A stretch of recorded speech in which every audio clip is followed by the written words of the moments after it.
Hi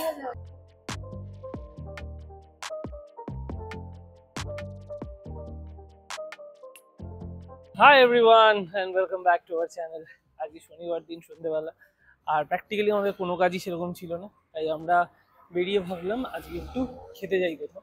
অনেকদিন সন্ধ্যেবেলা উইকেন্ডে খেতে যাওয়ার প্ল্যান হয়নি, ওই প্ল্যান করে কেটে যাচ্ছিল। আজকে হ্যাঁ, নতুন রেস্টুরেন্টে অনেকদিন যাওয়া হয়নি, প্লাস এখন মানে খাওয়া দাওয়াটাও একটু কন্ট্রোলে রয়েছে, তাই জন্য ঘন ঘন খুব একটা বাইরে খাওয়া হচ্ছে না। আজকে মনে হলো না একটা রেস্টুরেন্ট এক্সপ্লোর করা যাক। অনেকদিন ধরে আমার চেকলিস্টে ছিল বনফেমে, এটা হচ্ছে গড়িয়াহাট চত্বরে। অ্যাকচুয়ালি এরিয়াটা হচ্ছে ওই হাউস অফ এসএল এর ওইখানটা, মানে ট্রায়াঙ্গুলার পার্ক আর রঙ্গলির মাঝামাঝি ওই এরিয়াটা। তো পিছন দিকের রাস্তায় আমরা গাড়ি রেখেছি, শনিবার তো সামনে পার্কিং পাওয়াটা একটু চাপ হয়, তাই ঠিক পিছনের রাস্তাটায় গাড়ি রেখে এখন এগোচ্ছি বনফেমের দিকে। এটা হচ্ছে হিন্দুস্তান পার্কের মোড়, মানে সোজা রাজবেরি এভিনিউর উপর এখানটায় নেমে স্ট্রেট গেলে হচ্ছে হিন্দুস্তান পার্ক, আর তার ঠিক সামনে এইখানেই হচ্ছে বনফেম, একদম মোড়েই ক্যাফেটা।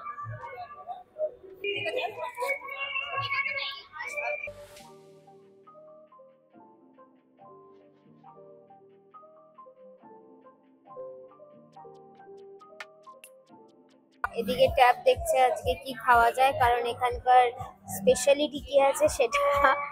আর আমরা এসছি হচ্ছে 8:30, তবে এখন যে ভিড় আছে জায়গাটায়, তাতে আমাদের তাড়াতাড়ি জায়গাও পেয়ে গেছি, ওয়েট করতে হয়নি, এসেই বসে পড়েছি। কিন্তু ভেতরের অ্যাম্বিয়েন্সটাও খুব সুন্দর, যদিও এটা একটা পোর্শন, আর একটা পোর্শন বাদিকে রয়েছে।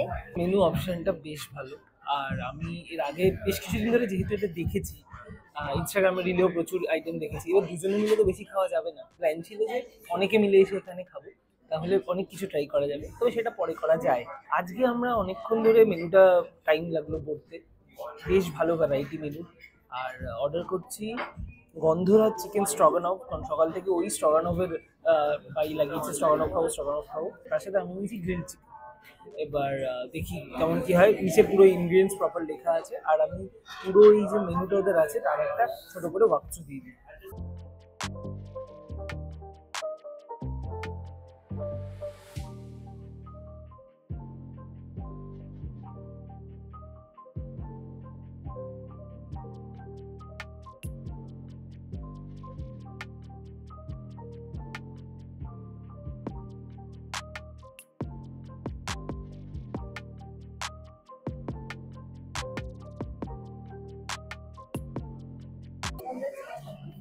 এই এসে গেছে আমাদের খাবার।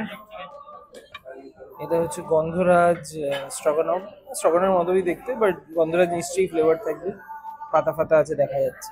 আর এটা হচ্ছে চিকেন স্টেক, গ্রিল চিকেন যাই বলো, দেখে স্টেক লাগছে, বাট ওই আর কি একই রকম মোটামুটি দেখতে হয়। এবার প্রচন্ড খিদে পাচ্ছে, খেয়ে দেখি কেমন খেতে।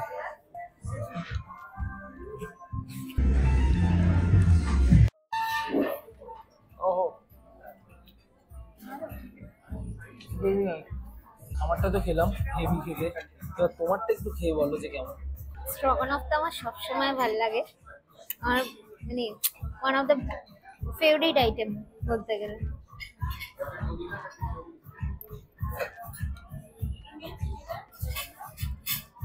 ভালো খেতে। হ্যাঁ, এখনো সেই চড়া ফ্লেভারটা না, বাট আছে, ফ্লেভারটা আছে। আমাদের মোটামুটি খাবার ডান, আর পেটটা ভালোই ভরেছে। ভাবছিলাম আরও একটা কিছু পোর্শন অর্ডার করবো, কিন্তু এরপর আরেকটা কিছু খেলে বেশ ভারী হয়ে যাবে, তাই আমরা এবার যাচ্ছি ডেজার্টের দিকে। আর ডেজার্ট পছন্দ করে সবসময় সুপর্ণা মোস্টলি, তো এবার ও ডেজার্টটা সিলেক্ট করবে। কিন্তু তার আগে যেটা বলার, খাবার দু ধরনের ছিল পুরো, এবং একটা অপরের টেস্টকে খুব ভালো কমপ্লিমেন্ট করছিল, কারণ দুটো ডাইমেনশনই আলাদা। আমি যে গ্রিল চিকেনটা খেলাম, ওটা যে বারবিকিউ সসটা ছিল ওটা একটু গার্লিক ছিল এবং সুইটের দিকে ছিল, আর যে গন্ধরাজ স্ট্রগনফটা ছিল ওটা যেহেতু গন্ধরাজের একটা ফ্লেভার আছে, আমরা নর্মালি স্ট্রগনফে যে ক্রিমের লার্জ এসেন্সটা পাই, একটা স্ট্রং কন্টেন্ট থাকে, সেটা ছিল না। তবে সুইটনেস একটু কম হলেও গন্ধরাজের একটা অদ্ভুত মাইল্ড ফ্লেভার ছিল, আর ডিশটা অল ওভার খুব সাটিল ছিল, দুটো খুব ভালো লেগেছে। ট্রাই করা অবশ্যই যেতে পারে। Now it's time for dessert. আর আমি সবসময় চুজ করবো হচ্ছে ব্রাউনি উইথ আইসক্রিম, বাট এখন আমি সবার কথা মাথায় রেখে যেটা চুজ করেছি সেটা হচ্ছে ট্রেস লিস বলে এখানে একটা আছে। ইচ্ছে ছিল ডাব ডিলাইটস করবার, কিন্তু ওটা অ্যাভেলেবেল নেই। যাই হোক, কি আর করা যাবে, তো ট্রেস লিস্টটাই অর্ডার দিয়েছি। এসে গেছে আমাদের ট্রেসলিস, আর রেডি ছিল এটা অলমোস্ট। রিসেন্টলি ইনস্টাগ্রামে তোমরা দেখে থাকতে পারো, এই ডাব ডিলাইট আর এই ট্রেসলিসটা খুব ট্রেন্ডিং, কলকাতার best, one of the best ডেজার্টসের মধ্যে কনফার্মেড। আর ডাব ডিলাইট আমাদের ফার্স্ট চয়েস ছিল, খেতে পেলাম না, তাই ট্রেসলিসই option. Let's check it out, এটা কেমন খেতে।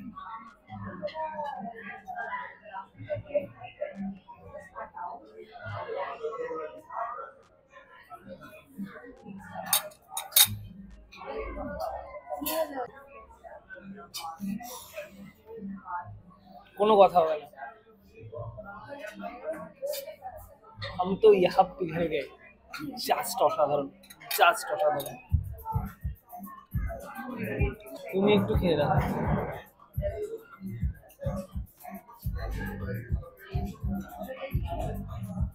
খাবার আমাদের কমপ্লিট এবং বেশ ভালো খাবার খেয়েছি।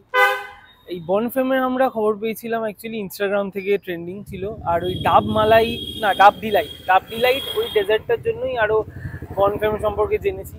তারপর ওটা থেকে বিভিন্ন খাবার দেখে দেখে মোট কথা এটা সিলেক্টেড ছিল। আচ্ছা, সবার আগে বলি যে খাবারের এক্সপিরিয়েন্স খুব ভালো। আর আমরা অত বড় ফুড ব্লগার নই যে রেটিং দেবো যে এটা কত আউট অফ 10 আউট অফ হ্যান ত্যান, ওইসব আমাদের নেই। আমরা আমাদের নিজের এক্সপিরিয়েন্সটা খালি শেয়ার করি, এবং আমাদের খুব ভালো এক্সপিরিয়েন্স। শনিবার রাতের হওয়া সত্ত্বেও এত ভালো সার্ভিস, এত ভালো খাবার, আমরা আপ্লুত। যেটা এবার মেন পয়েন্ট, আমাদের মেন মোটিভ ছিল যে এখানে খাবো, খেয়ে ডেজার্টটা ট্রাই করবো ডাব ডিলাইট। কিন্তু ওদের জিজ্ঞাসা করায় ওরা বললো ডাব ডিলাইট নেই, আজকে শেষ হয়ে গেছে। এবং তাতে আমাদের মনটা একটু খারাপ হয়ে গেছিল। খুবই খারাপ হয়েছে, হ্যাঁ, মানে যা কি হলো, আমরা প্রথম বলেই ফেলেছি যা নেই। কিন্তু তারপর সেকেন্ড অপশন ট্রেস লিস্টটাও দেখে রেখেছিলাম, কলকাতায় সব জায়গায় ট্রেস লিস্ট তো পাওয়া যায় না, স্প্যানিশ একটা ডেলিকেসি এটা। তারপর আমরা ভাবলাম ঠিক আছে ট্রেস লিস্টটাই খাই। কিন্তু খেয়ে